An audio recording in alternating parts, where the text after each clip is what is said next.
reflexionar, de hablar contigo, de meditar en tu palabra, Señor. Ayúdanos, Señor, ayúdanos, Dios mío, a tener esta capacidad, Dios mío, de meditar en tu palabra, Señor, no solamente oír, Dios mío, sino meditar, reflexionar en ella día y noche, Señor, y que tu palabra cale profundamente en nuestros corazones, Señor, y que traiga cambios, transformación, Señor, como tú quieres, Dios. En el nombre poderoso de Jesús. Amén. Muy bien, pues la semana pasada estuvimos hablando acerca de la iglesia y bueno, te animo a que si no pudiste estar, pues que puedas verlo en YouTube, ya está puesto en el YouTube. Y esta prédica pues conecta un poco o es como la continuación de la prédica de la semana pasada.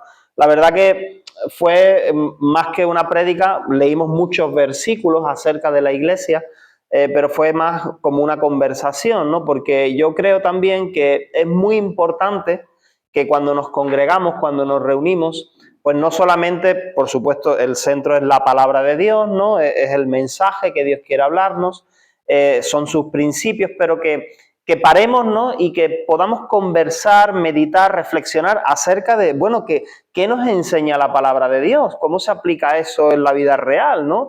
¿Cómo lo encajamos en nuestra realidad?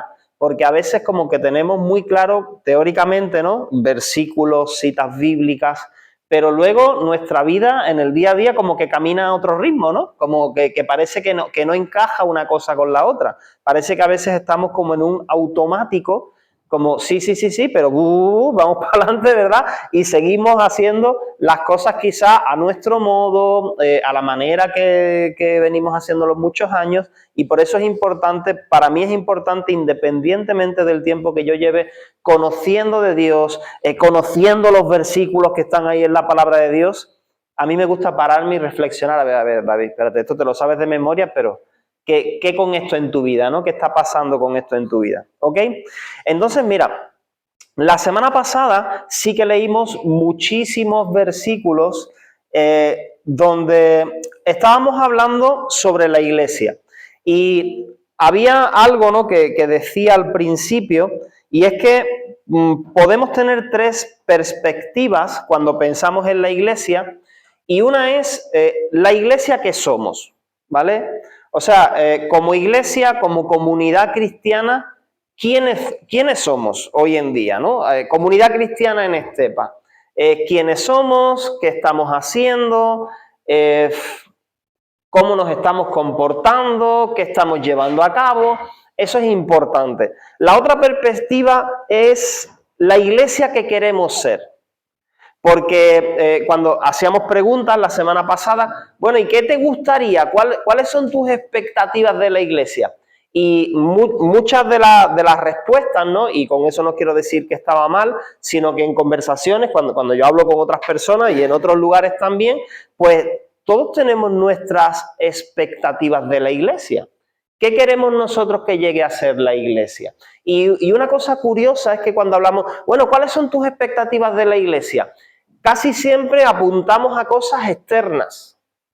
Apuntamos a, queremos pues tener un templo grande, ¿no? Y que esté lleno de gente. Queremos tener un grupo de alabanza genial. Bueno, ya tenemos uno genial, pero más genial todavía, ¿no? Entonces, nos gustaría pues llegar a tener no sé qué programa, ¿no? Y es verdad que uno se pone a soñar, y eso no está mal, porque ¿sabes qué?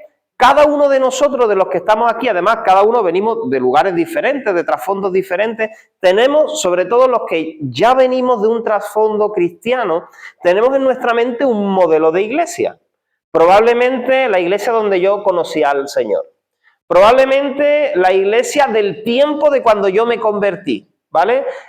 Porque yo recuerdo sensaciones, recuerdo momentos, y yo quisiera que esa sea la iglesia en la que yo quiero estar, ¿vale? El grupo de personas que había, lo que se sentía, ¿no? Y uno tiene esas expectativas. O cómo se hace el culto. Porque es verdad, ¿no?, que dependiendo de lugares, aquí mismo en España, y si nos vamos a otros países, si te vas a Rumanía o si te vas a Latinoamérica, te vas a Ecuador, donde yo he estado, no es lo mismo irte a la costa que irte a la sierra, porque en cada lugar la forma del culto puede variar. puede ser diferente en formas, en liturgia. Entonces, la iglesia que queremos ser, y ahí cuando pensamos en eso, tenemos que prestar atención de que quizás todos tenemos nuestras expectativas de la iglesia. Y la otra perspectiva de la que hablábamos es la iglesia que debemos ser, que eso es muy diferente.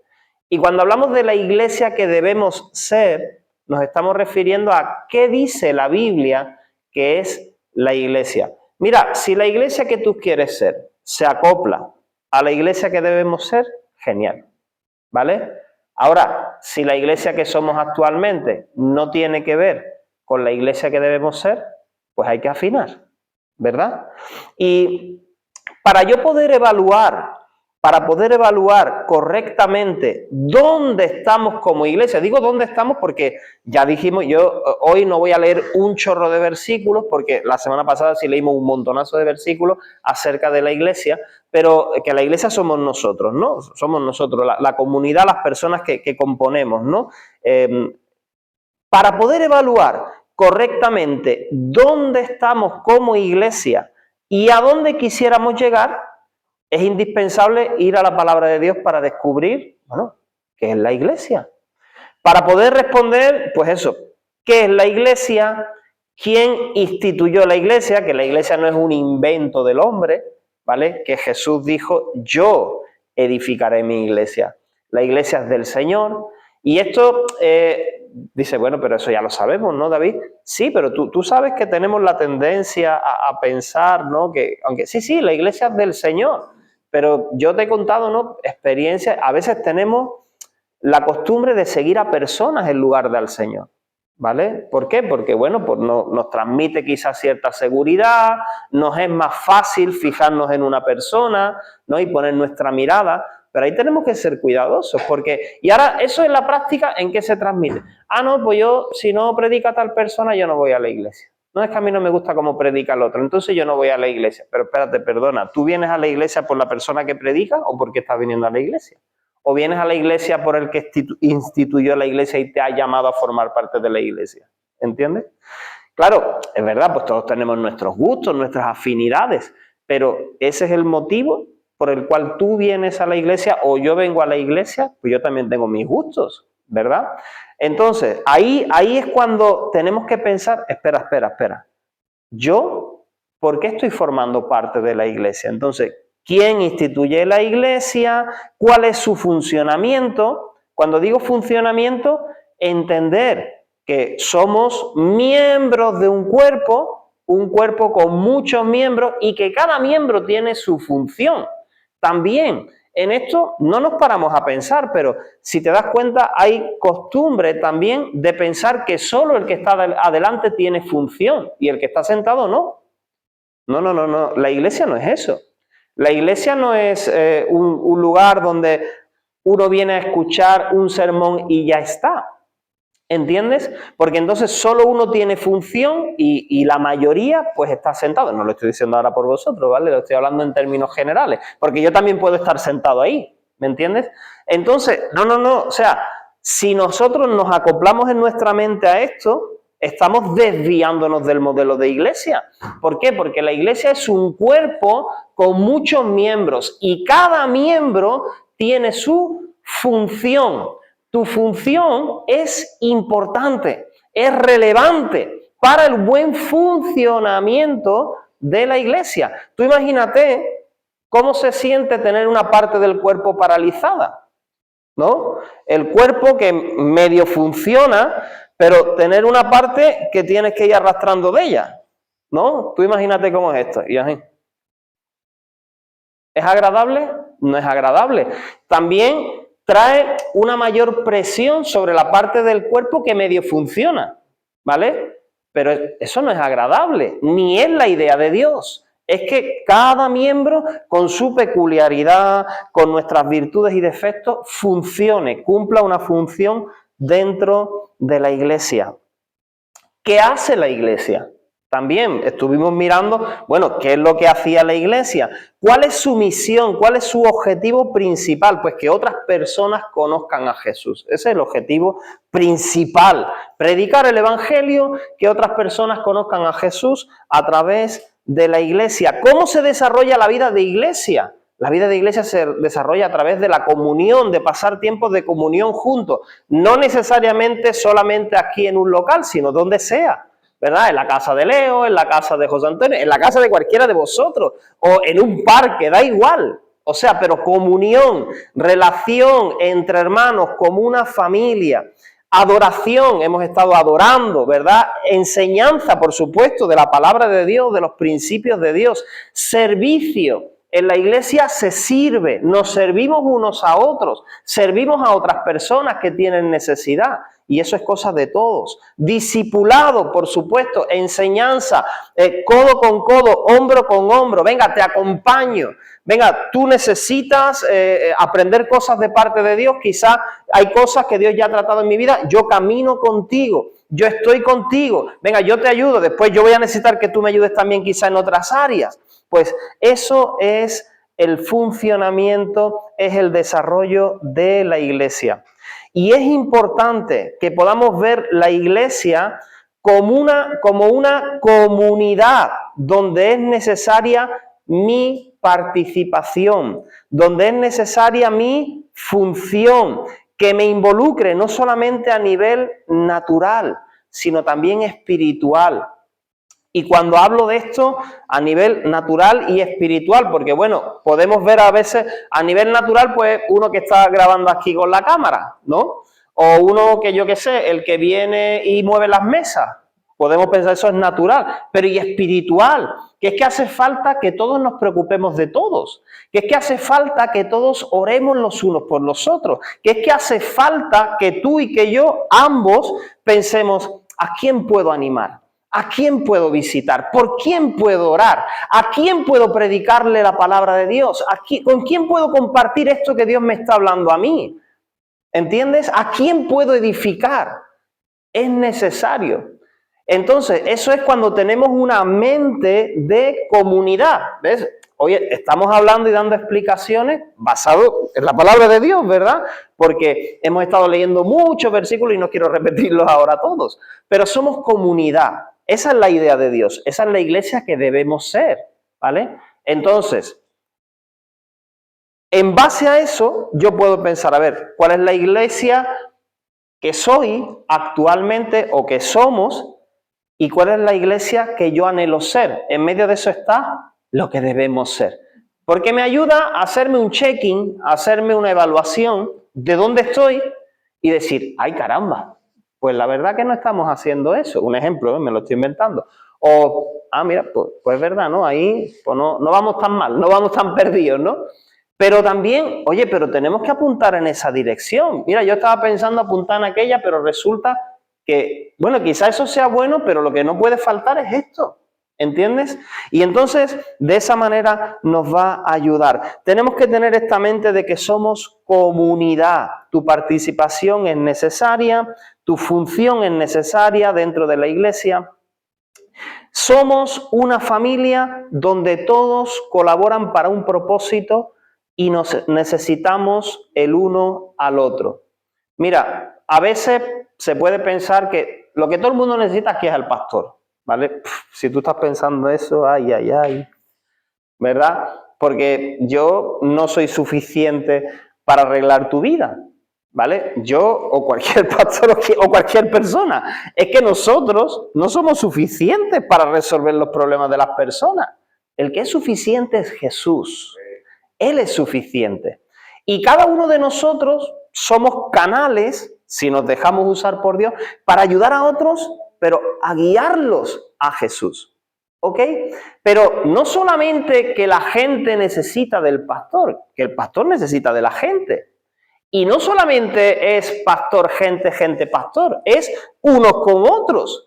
Es que yo te necesito, tú me necesitas, nosotros necesitamos, vosotros necesitamos, ¿sabes? Es como las conjugaciones de los verbos, ¿vale?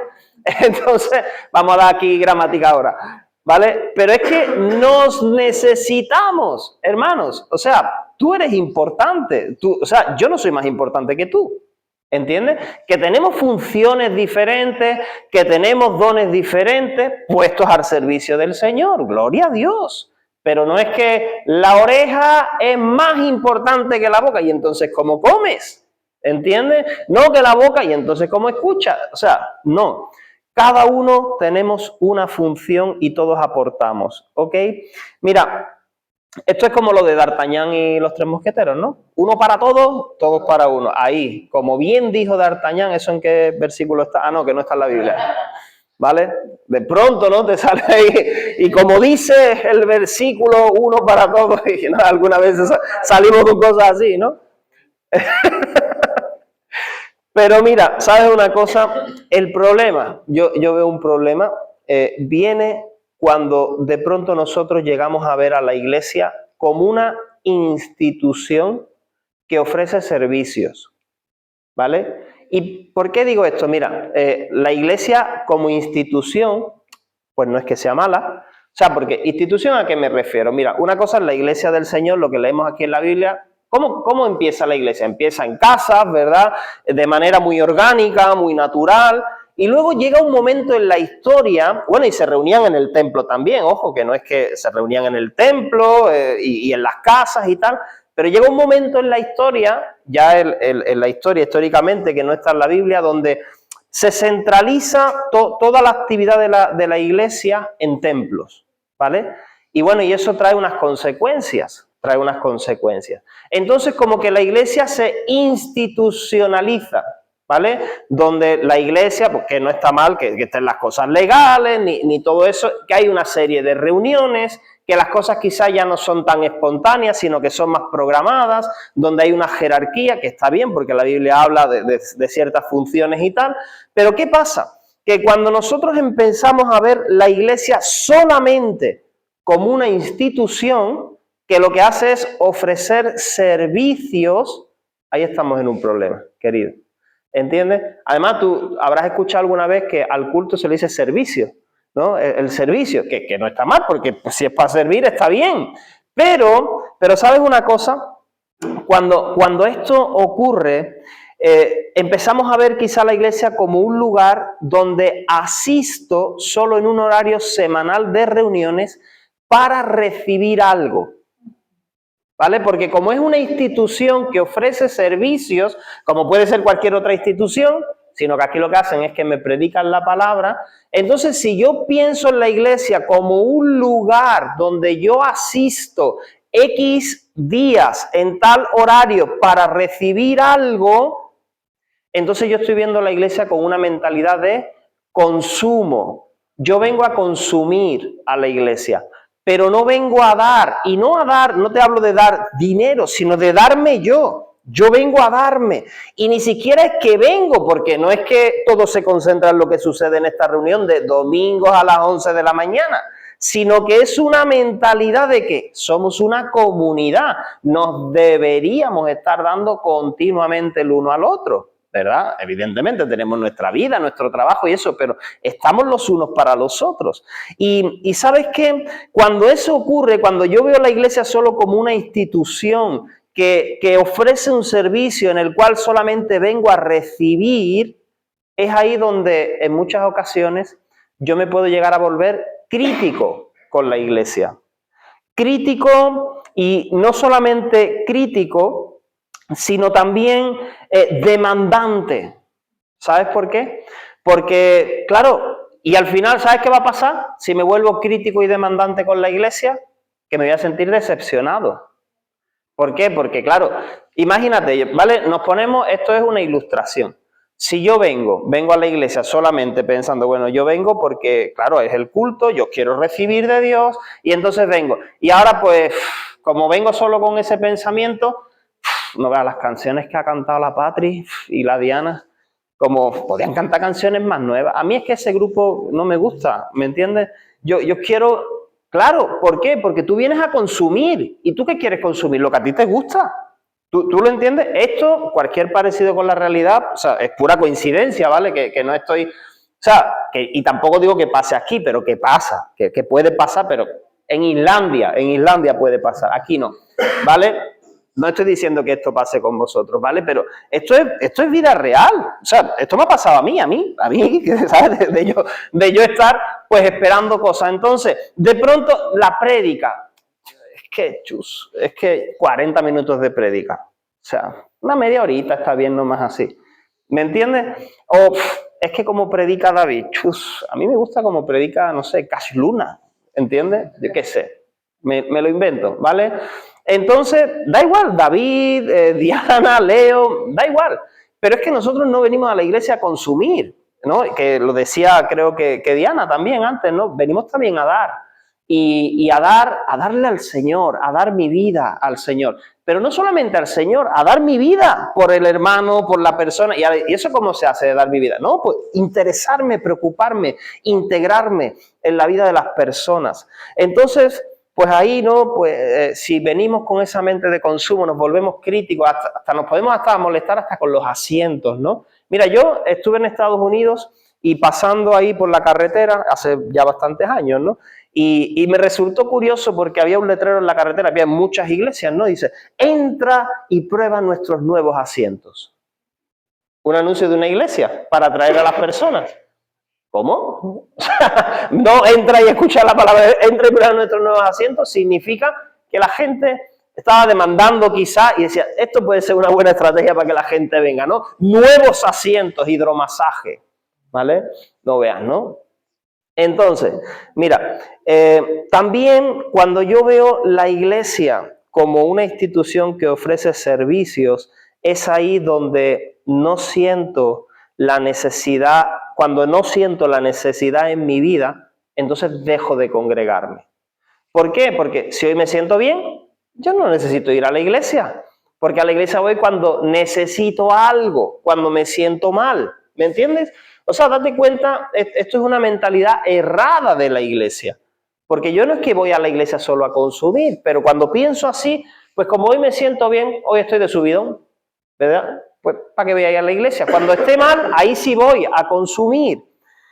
Y también puede ocurrir que a veces nosotros vayamos a la iglesia, pues simplemente por tradición y por rutina. Pues como una cosa más, como una reunión más a la que uno va, porque toca, hoy que es domingo, toca ir a la iglesia. Entonces, tampoco es el objetivo del Señor, ¿verdad? Con su iglesia. Acompáñame a Juan capítulo 5 y pues hoy voy a ser breve, no voy a compartir muchos versículos. Juan capítulo 5, vamos a leer versículos del 1 al 14, vamos a leerlos poco a poco. Porque, ¿sabes una cosa? Reflexionaba sobre esto, bueno, y en estas semanas, en este tiempo, yo estoy pensando acerca de la iglesia, porque, ¿sabes una cosa? La iglesia es un organismo vivo, hemos dicho que es el cuerpo de Cristo, tiene vida, no es estático, y mira, la iglesia podrá cambiar de formas externas. Cuando digo de formas, pues la liturgia, el cómo se lleva el culto, dónde nos reunimos, cuándo nos reunimos, a qué hora, ¿no? En qué momento, eso podrá cambiar y tendremos que darle las vueltas que haga falta. Y eso sí te lo digo, yo no tengo ningún problema en esto, ¿vale? O sea, esto es como un experimento, ¿no? Venga, vamos a darle la vuelta que haga falta a esto hasta que funcione. ¿Qué es lo que no vamos a vender de ninguna manera? Los principios de Dios. O sea, la esencia de la iglesia, eso no se puede cambiar, no se puede vender. Pero luego de ver qué es lo que funciona aquí, cómo funciona, y eso le vamos a dar las vueltas que haga falta. O sea, lo vamos a poner patas arriba las veces que haga falta. ¿Entiendes? Entonces, pensando en esto, yo estaba pensando que la iglesia puede convertirse en un lugar de agua estancada. La iglesia puede llegar a convertirse, o sea, la iglesia en nuestro modelo, no de acorde a las escrituras, puede llegar a convertirse en un lugar de agua estancada, o la iglesia puede ser, que creo que es lo que Dios desea, un lugar de agua viviente, de agua viva, donde fluye la vida de Dios continuamente y donde cosas pasan en la vida de las personas, donde vidas son transformadas, ¿verdad? Donde la vida y el amor de Dios fluye, porque es que es el cuerpo de Cristo, ¿vale? Y me llevaba el Señor a este texto, Juan capítulo 5, donde nos habla de un estanque, que es el estanque de Betesda, ¿vale? Y dice así, Juan capítulo 5, y lo veo como una ilustración, ¿vale? No estoy diciendo que este texto está hablando de la iglesia, por favor, pero lo veo como una ilustración. Y dice así, Juan capítulo 5, versículo 1, después de estas cosas había una fiesta de los judíos y subió Jesús a Jerusalén y hay en Jerusalén, cerca de la puerta de las ovejas, un estanque. Un estanque, pues ya sabes, pues un almacenamiento de agua, pues no tiene fluidez, ¿no? Sino que agua evidentemente tiene que entrar de algún lado, pero en teoría si es estanque es agua estancada, ¿vale? No es que está fluyendo. Ahora, un estanque, llamado en hebreo Betesda. Y Betesda, mira, Betesda es el nombre del ministerio de la iglesia allí en Ecuador, que está funcionando hasta el día de hoy, porque significa casa de misericordia, ¿no? Entre otros de sus significados. El cual tiene 5 pórticos. Y versículo 3, en estos, o sea, en esos pórticos, en ese estanque, alrededor del estanque, yacía una multitud de enfermos, ciegos, cojos y paralíticos que esperaban el movimiento del agua. Mira qué curioso, ¿no? Que era un estanque y estaban esperando que el agua se mueva. Pues como que no tenía mucho sentido, ¿no? Porque el agua estaría estancada. Pero ¿por qué esperaban que el agua se mueva? Pues porque había, esto pues la Biblia no aclara, no nos dice, no nos da detalles, pero parece que la tradición o la creencia lo que decía, porque un ángel descendía de tiempo en tiempo al estanque y agitaba el agua. Y el que primero descendía al estanque, después del movimiento del agua, quedaba sano de cualquier enfermedad que tuviese, ¿vale? Esto así a simple vista suena más como a superstición, suena, ¿vale? Pero repito, como la Biblia no dice que sí, que no, pero bueno, suena más como a una superstición, a algo, a una costumbre, no sé, a una creencia popular, y esto es lo que ocurría. Pero es curioso, en la descripción de esta escena, es que ahí lo que había era una multitud de enfermos, ciegos, cojos, paralíticos, y todos estaban esperando la oportunidad de su vida. Todos estaban esperando un milagro, una sanidad, todos amontonados ahí. Y resulta que ese milagro era de tiempo en tiempo, o sea, que no es que era todos los días, de tiempo en tiempo, y encima había una competencia terrible. ¿Por qué? Porque solo el primero que se metía después de que el agua se mueva, ese es el que quedaba sano. O sea, si te metías mientras el agua se está moviendo, me imagino que no valía, ¿no? O antes, ni después, ni... No, eliminado, ¿no? Tú no te damos por válido. Estás metido cuando se estaba moviendo. Pues no lo sé. Competencia, pues yo no sé si empujones, ¿no? Porque claro... Y claro, tú te imaginas, pero ahí todo el mundo se tiraría de golpe al agua, ¿no? Yo qué sé, pues eso ya échale tu imaginación, ¿vale? Pero la cuestión es eso, una multitud de gente en una situación pues catastrófica, en una situación porque aparte las personas con este tipo de enfermedades, con algún tipo de discapacidad, en aquel tiempo eran vistos como personas pues abandonadas de Dios, personas que por algún motivo estarás así, algún pecado tendrás, alguna maldición generacional de tus padres, de tus abuelos habrá sobre tu vida, o sea, enfermos, rechazados y desamparados, porque tampoco tenían medios de buscarse la vida, mendigar como mucho, ¿ok? Esta era la escena. Versículo 5. Y había allí un hombre que hacía 38 años que estaba enfermo. O sea, ahí había gente ya con historial largo, 38 años que estaba enfermo. Y cuando Jesús lo vio acostado y supo que llevaba ya mucho tiempo así, le dijo, ¿quieres ser sano? O sea, ni ángel, ni estanque, Jesús, ¿quieres ser sano?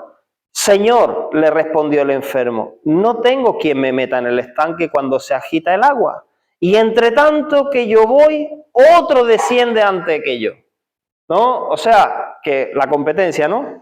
Que yo voy, pero no sé si el hombre iba arrastrándose, si el hombre iba cojeando, así a saltito, no lo sé cómo iba, pero siempre venía uno antes que él. Y es curioso porque Jesús le pregunta de frente, le pregunta directo. Él está esperando, ¿qué está esperando? El ángel. Él está esperando el estanque que se mueva. Él está esperando el milagro. Y viene el propio Jesús y le dice, ¿tú quieres ser sano? ¿De verdad? ¿Y cuál es la respuesta? Pues lo que se esperaría era, claro que quiero ser sano, pues porque estoy aquí ya 38 años ahí inválido y encima aquí esperando todos los días, ¿por qué te crees que estoy aquí? Pero sin embargo la respuesta del hombre es en negativo, es poniendo excusas o haciendo responsable a otro. Es que lo que pasa es que no hay nadie que me ayude, ¿entiendes? Es que no hay nadie que me ayude. Date cuenta, ahí es pensando en los demás, ¿no? Pues que al final la culpa de que yo esté así la tiene otro que no me ayuda. ¿Entiendes? En lugar de poner la mirada en Jesús, en el que le está hablando y le está diciendo, ¿tú quieres ser sano? Bueno, pues es que, ¿no? Y responde en negativo, ¿no? Es que no dice ni sí ni no, sino que lo que pone es excusa. Y Jesús le dijo, versículo 8, levántate, toma tu lecho y anda. Y al instante aquel hombre fue sanado y tomó su lecho y anduvo. Y era día de reposo aquel día. Entonces Jesús directamente le manda una acción. Oye, toma tu lecho, levántate y anda, ¿no? Cárgalo, carga el lecho, una colchoneta, una esterilla de paja, no sé lo que sería, pero algo parecido. Entonces cárgalo y anda. Claro, una acción, una tarea, un trabajo, ¿vale? No solamente te sano y ya está, y lógicamente a los ojos de los que estaban allí, pero esto qué es lo que es. Y encima día de reposo, que no podías cargar nada, que no podías llevar nada, entonces como para que se haga notorio, se haga visible. Versículo 10. Entonces los judíos dijeron a aquel que había sido sanado, es día de reposo, no te es lícito llevar tu lecho. Él le respondió, el que me sanó, él mismo me dijo, toma tu lecho y anda. Entonces le preguntaron, ¿quién es el que te dijo, toma tu lecho y anda? Y el que había sido sanado no sabía quién fuese, porque Jesús se había apartado de la gente que estaba en aquel lugar. Después le halló Jesús en el templo y le dijo, mira, has sido sanado, no peques más para que no te venga alguna cosa peor. Mira, esto es revelador, porque Jesús está hablando con él, con este hombre enfermo 38 años, y lo que le está dando a entender es que la causa de su enfermedad era el pecado, era algún pecado. No peques más para que no te venga algo peor que lo que te ha acontecido hasta ahora. Y pensando un poco en esta historia, aunque celebramos y nos alegramos por este hombre que fue sanado, pero yo pienso, pero es que en ese estanque, en esos pórticos, había una multitud. Jesús en muchas ocasiones había sanado multitudes. En muchas ocasiones había estado hasta ponerse el sol, hasta por la noche, recibiendo gente enferma, gente endemoniada, y todos quedaban sanos, todos eran liberados, porque Jesús tiene poder para eso y más. Pero sin embargo Jesús en ese pórtico, en esos pórticos, en ese estanque, aparentemente pasó desapercibido para el resto de los enfermos, porque lo que estaban esperando es que a ver si viene, a ver si se mueve el agua, a ver si el ángel hace el milagro, a ver si otro me mete, ¿vale? O sea, tenían puesta la mirada en el lugar incorrecto. Y pensaba en esto porque nosotros a veces dentro de la iglesia podemos estar así también, poniendo la mirada en el lugar que no es, necesitando poner la mirada en aquel que tiene poder no solamente para sanarnos, sino para restaurarnos y perdonar nuestros pecados, para que no nos siga aconteciendo las mismas cosas. Y es triste ver que solamente uno de la multitud recibiese un milagro estando allí Jesús. Los motivos pueden ser muchos. Bueno, pues porque Jesús quiso hacerlo así y punto, y no hay que darle más vueltas, ¿vale? Pero es algo que me da que pensar. Y A diferencia de esta escena, si vamos un poco más adelante en Juan capítulo 7, versículo 37 y 38. Ahora vemos aquí a Jesús. Recuerda que hemos hablado de estanque, agua estancada o un lugar de agua viva. Pues resulta que Jesús dice esto, Juan 7, 37 al 38. En el último y gran día de la fiesta, Jesús se puso en pie y alzó la voz, diciendo: si alguno tiene sed, venga a mí y beba. El que cree en mí, como dice la Escritura, de su interior correrán ríos de agua viva. O sea, Jesús está haciendo una invitación general y está diciendo: mira, el que tenga sed, necesidad, llámale como tú quieras, ¿vale? Problemas, venga a mí y beba. Y no solamente que se te va a quitar la sed, sino que de tu interior van a hacer un río de agua viva. Van a correr ríos de agua viva. Si siguen leyendo, dice que estaba hablando del Espíritu que tenían que recibir aquellos, ¿no?, que creyesen en Él. Pero ¿sabes qué significa esto? No solamente que viene agua para ti que calma tu sed o tu situación o que te alivia, sino que de ti fluye agua. Fluye agua viva, no agua estancada. O sea, no es que es un depósito, toma, pum, recíbelo y quédate ahí. Y ahora estancado, ¿verdad? Porque ¿qué pasa con el agua estancada? Se pudre. Entonces, Jesús no nos ofrece agua estancada. No es que toma ahí tienes tu milagro y ya está, ¿vale? Ya no digas más y ya vete a tu casa y pórtate bien, ¿vale? Y ahora fluye. En eso que yo he hecho en tu vida, sigue funcionando. Ve y cuéntalo a otro, ve y sirve a otro, ve y preocúpate por otro. Y ¿sabes una cosa? Juan 4:14, ahí mismo en el Evangelio de Juan, Jesús tuvo el encuentro con esta mujer samaritana, una mujer que había tenido muchas parejas, muchas relaciones sentimentales y que aún la persona con la que estaba no era su esposo y que tuvo una conversación con ella, le dice, estaba pues en un contexto de un pozo, estaba ahí en un pozo queriendo sacar agua literalmente y Jesús le dice, mira, si tú bebes de ese agua, vas a volver a tener sed, porque, vale, yo cojo, me bebo mi botellita de agua y dentro de un rato tengo sed otra vez. Pero Jesús le dice, mas el que bebiera del agua que yo le daré, no tendrá sed jamás, sino que el agua que yo le daré será en él una fuente de agua que salte para vida eterna. ¿Por qué? Porque Jesús está hablando de agua viva. Agua que fluye, que está en movimiento. Ese es el deseo de Dios. Y yo te pregunto en esta mañana, entonces, cuando tú piensas en tu propia vida, yo pienso en la mía, tú piensas en la tuya, cuando pensamos en la iglesia, ¿qué es lo que anhelamos? ¿O qué es lo que quisiéramos?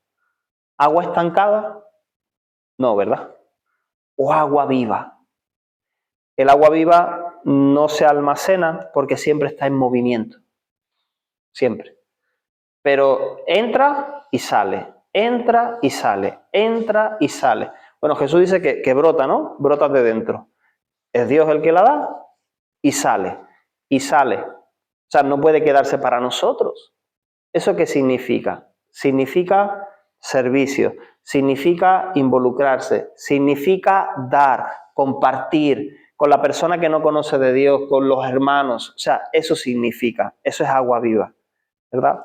El agua estancada, como ya hemos dicho, se corrompe. Y yo te invito a ponerte de pie y que podamos orar un momentito.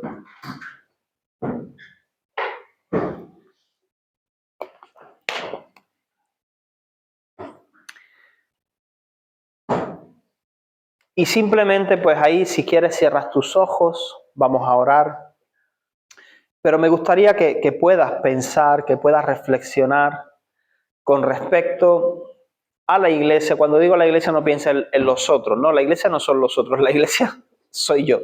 La iglesia soy yo, la iglesia eres tú. Si tú quieres cambios, transformaciones, pues lo mejor que yo puedo hacer es empezar por mi vida. Eso es lo mejor. Señor, ¿qué cambio puedo hacer yo? Porque no tengo poder para cambiar la vida de otras personas, solo tú. Entonces, bueno, Señor, Dios mío, el propósito de tu iglesia, la vida de tu iglesia, qué es lo que anhelo, qué es lo que deseo, qué dice tu palabra. Señor, ayúdame a entender, a reflexionar, ayúdame a tener capacidad de analizarme frente al espejo de tu palabra, Señor, en el nombre poderoso de Jesús. Mira, tú puedes preguntarle al Señor ahí, Señor, ¿a quién puedo animar? Señor, ¿a quién puedo visitar? Señor, ¿cómo puedo bendecir, Señor, a las personas que tengo al lado, dentro y fuera de la congregación? Señor, ¿cómo puedo hacer, Señor?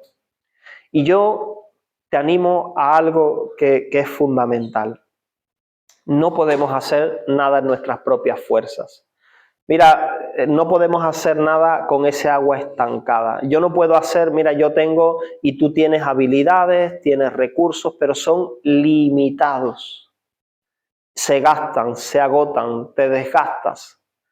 Señor, dame de tu agua viva, Señor. Dame de tu vida, Señor. Yo te animo a que tú puedas pedirle al Señor, Señor, yo tengo sed, yo quiero venir a ti en esta mañana, Señor, y que tú puedas llenar mi vida, Señor. Y no solamente llenar mi vida, Señor, sino ayudarme, Dios mío, a que fluya tu vida, Señor, a través de mí. Señor, a que fluya tu vida, Señor, Dios mío, y que puedas, Señor, estar llevando a otras personas, Señor, tu vida. En el nombre poderoso de Jesús, conectando a otros contigo, Señor. En el nombre poderoso de Jesús, Señor. Ayúdanos, Señor, ayúdanos, Señor. Esta es tu promesa. Si alguno tuviere sed, venga a mí y beba. Y de su interior van a correr ríos de agua viva, Señor. Venimos a ti, Jesús. Venimos a ti, Señor. Bebemos de ti, Señor. Oh Dios, ayúdanos, Señor, a no taponar la salida de todo lo que tú nos das. Señor, a poder compartir con otros, Señor. En el nombre poderoso de Jesús. Amén. Amén. Muy bien, pues que Dios te bendiga mucho y bueno, espero que podamos